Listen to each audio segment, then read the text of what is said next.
प्रिय संस्कृत मित्राणि नमः संस्कृताय सुप्रभातम। संस्कृत साहित्य में आपका स्वागत है। मैं हूँ संजना और आज हम लोग श्रीमद् भगवद गीता के तीसरे अध्याय का 5वां और 6ठा श्लोक पढ़ेंगे। इसके पूर्व हम लोग 4 श्लोकों तक अध्ययन कर लिए थे, जिसमें श्री कृष्ण ने अर्जुन से कहा था, न कर्मणाम अनारंभ अनैष्कर्म्यम पुरुषोस्नुते न च संन्यसनादेव सिद्धिम समधिगच्छति।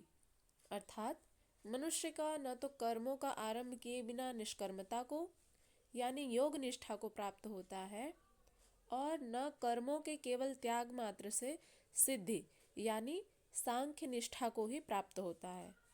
यहाँ तक हम लोग पिछली वीडियो में अध्ययन कर लिए थे। अब अगले श्लोक में बढ़ेंगे, जिसमें श्री कृष्ण अर्जुन से क्या कहते हैं इसको जानेंगे। न हि कश्चित् क्षणमपि जातु तिष्ठत्य कर्मकृत् कार्यते ह्यवशः कर्म सर्वः प्रकृतिजैर्गुणैः।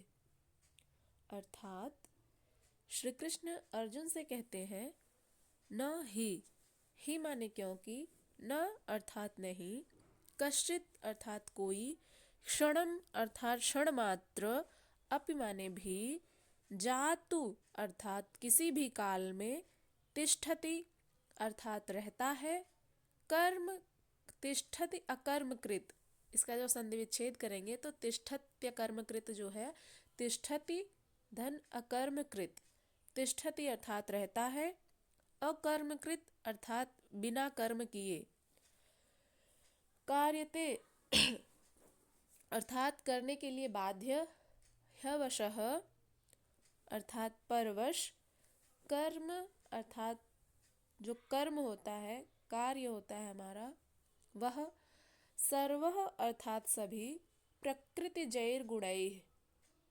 प्रकृतिजैर्गुणैः अर्थात जैः जो होता है, ज इसका अर्थ होता है उत्पन्न होना, गुणैः अर्थात गुणों के द्वारा, प्रकृति अर्थात प्रकृति, प्रकृति से उत्पन्न जो गुण होते हैं उनके द्वारा। ये रहा शब्दार्थ। अब इसकी व्याख्या देखेंगे कि श्री कृष्ण अर्जुन से क्या कहते हैं।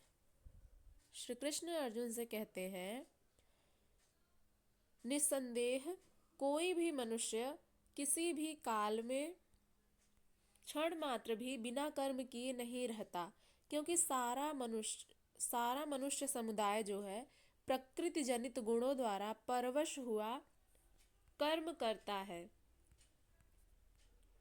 और उसी के लिए बाध्य किया जाता है। अर्थात श्री कृष्ण के कहने का भाव यह है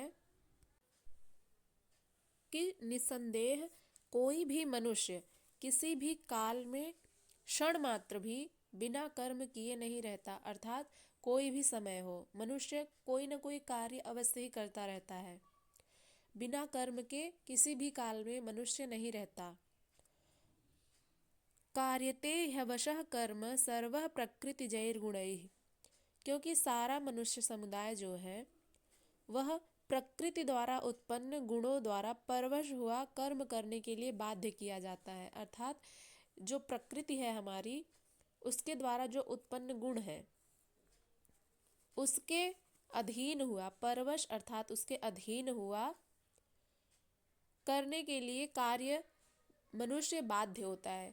क्योंकि इस संसार में आए हैं हम तो कोई ना कोई कर्म अपना करते रहते हैं, तो जिनका जो कर्म है, जिनका जो कर्तव्य है उसे वे करते रहते हैं। जैसे कि विद्यार्थी है तो उसका कर्म है पढ़ाई करना, किसान है तो उसका कर्म है खेती करना। इसी प्रकार से अन्य जितने भी व्यवसाय हैं, जो जिस क्षेत्र में है वो उस कार्य को करता रहता है। बिना कर्म किए कोई भी इस संसार में कोई भी मनुष्य नहीं है। क्योंकि ऐसा क्यों है? क्योंकि भले ही वो शांति से बैठा है, चुपचाप बैठा है, लेकिन वो भी एक कर्म ही है कि वो चुपचाप बैठा है, वो कर्म में ही आएगा।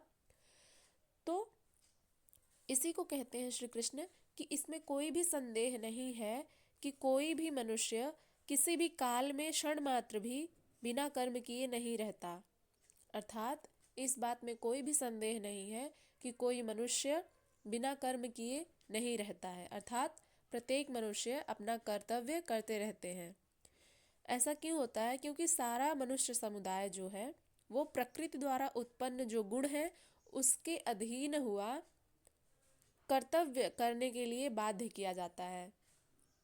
प्रकृति से उत्पन्न जो गुण होते हैं उसके परवश यानी उसके अधीन हुआ अपना कर्म करने के लिए बाध्य किया जाता है। अर्थात जो जो कोई भी यहाँ पर जन्म लिया है उसे, अब जैसे इसको एक उदाहरण से समझ लेते हैं, प्रकृति द्वारा जो उत्पन्न गुण होते हैं वो क्या होते हैं? अर्थात मनुष्य है तो अपना पेट जो है उसका जीविकोपार्जन करने के लिए, अपने घर का, अपने परिवार का पालन पोषण करने के लिए कोई ना कोई कार्य अवश्य ही करता है मनुष्य। तो यही है प्रकृति द्वारा उत्पन्न जो गुण होते हैं वो स्वाभाविक गुण है कि उसे अपना जीविकोपार्जन करने के लिए कोई ना कोई कार्य अवश्य ही करना पड़ेगा। तो यही होता है, वो प्रकृति के द्वारा बाध्य है, प्रकृति के द्वारा जो उत्पन्न गुण है उसके लिए वो बाध्य है कि वो कोई ना कोई कार्य अवश्य ही करे। इसलिए श्री कृष्ण अर्जुन से कहते हैं कि मनुष्य किसी भी काल में क्षण मात्र भी बिना कर्म किए नहीं रहता है, क्योंकि मनुष्य समुदाय प्रकृति द्वारा उत्पन्न जो गुण है उसके अधीन हुआ अपना कर्म करने के लिए बाध्य किया जाता है। जैसा कि मैंने अभी बताया कि अपना जीविकोपार्जन करने के लिए, अपने परिवार का पालन पोषण करने के लिए उसे कोई ना कोई कार्य अवश्य ही करना पड़ता है। इसीलिए वो प्रकृति द्वारा उत्पन्न जो गुण है उसके लिए वो बाध्य है। वो बाध्य है कि उसे अपने परिवार का जीविकोपार्जन करना ही है, इसके लिए उसे कर्तव्य करना पड़ेगा, कोई ना कोई कार्य अवश्य ही करना पड़ेगा।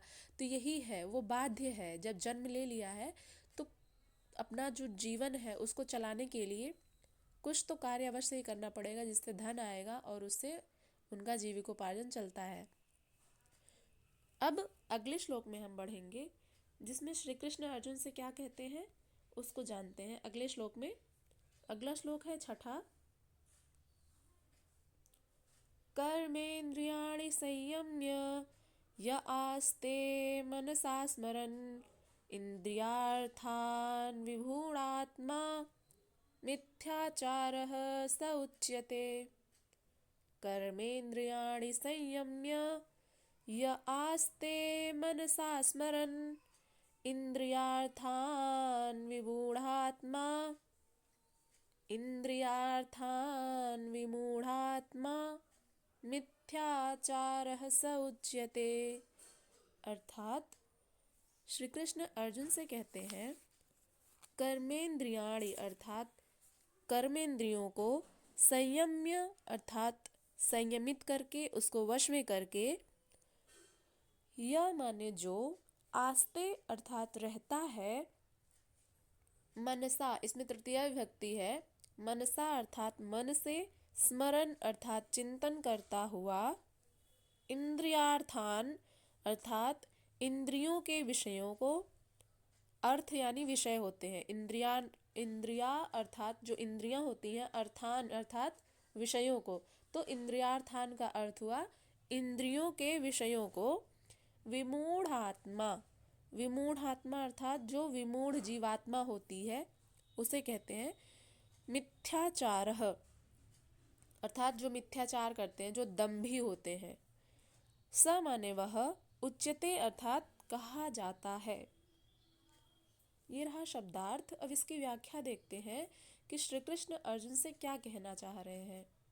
श्री कृष्ण अर्जुन से कहते हैं कि कर्मेंद्रियाणि संयम्य य आस्ते मनसा स्मरन् इंद्रियार्थान् विमूढ़ात्मा मिथ्याचारः स उच्यते।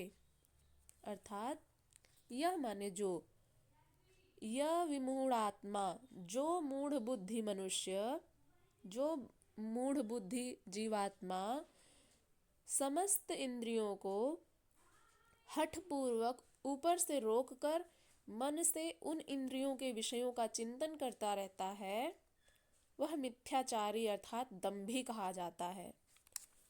अब इसका भाव समझिए कि श्री कृष्ण अर्जुन से क्या कहना चाह रहे हैं कि जो पुरुष अपनी इंद्रियों को हठपूर्वक ऊपर से रोक रखा है, अर्थात इंद्रियों के जो विषय हैं, समस्त इंद्रियों को अपने जो भी मनुष्य, जो मूढ़ बुद्धि मनुष्य अपनी इंद्रियों को हठपूर्वक ऊपर से रोककर मन से, अर्थात श्री कृष्ण के कहने का भाव यह है कि जो मूढ़ बुद्धि मनुष्य समस्त इंद्रियों को हठपूर्वक ऊपर से रोककर मन से उन इंद्रियों के विषयों का चिंतन करता रहता है।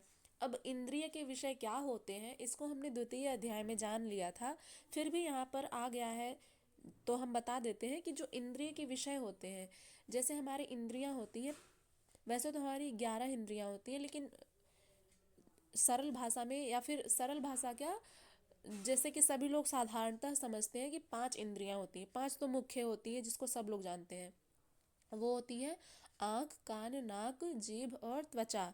तो इनके जो विषय होते हैं, इनके विषय होते हैं, जैसे चक्षुरेंद्रिय जो होती है उसका विषय होता है देखना, दृश्य, पश्य उसको देखना।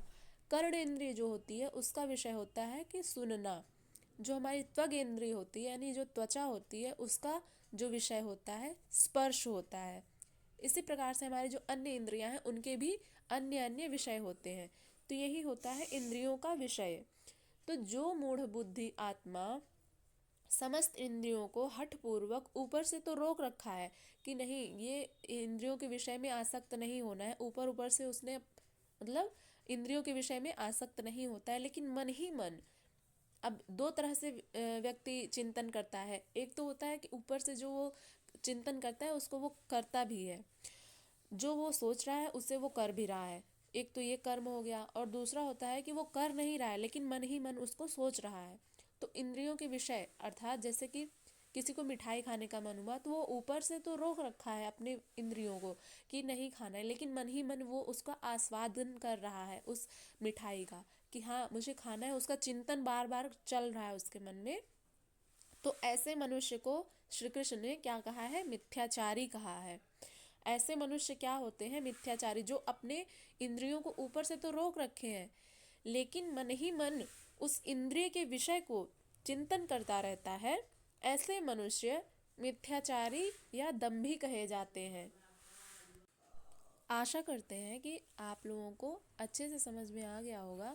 फिर भी यदि कोई प्रश्न रह गया हो तो आप लोग पूछ सकते हैं, और लाइव सेशन से जुड़ना बिल्कुल मत भूलिएगा। हम लोग उसमें प्रश्नोत्तरी को करते हैं। गीता पर जो प्रश्नोत्तरी होती है, जैसे हम लोग दो दो अध्याय तक पढ़ लिए हैं तो उसमें जो प्रश्न आते हैं वो किस तरह के होते हैं उसको जानते हैं। तो इसलिए आप लाइव सेशन से जुड़ सकते हैं। आप लोगों को कोई भी प्रश्न रह गया हो तो आप लोग कमेंट बॉक्स में कमेंट कर सकते हैं। हम लोग मिलेंगे अगली वीडियो में, तब तक के लिए नमः संस्कृताय।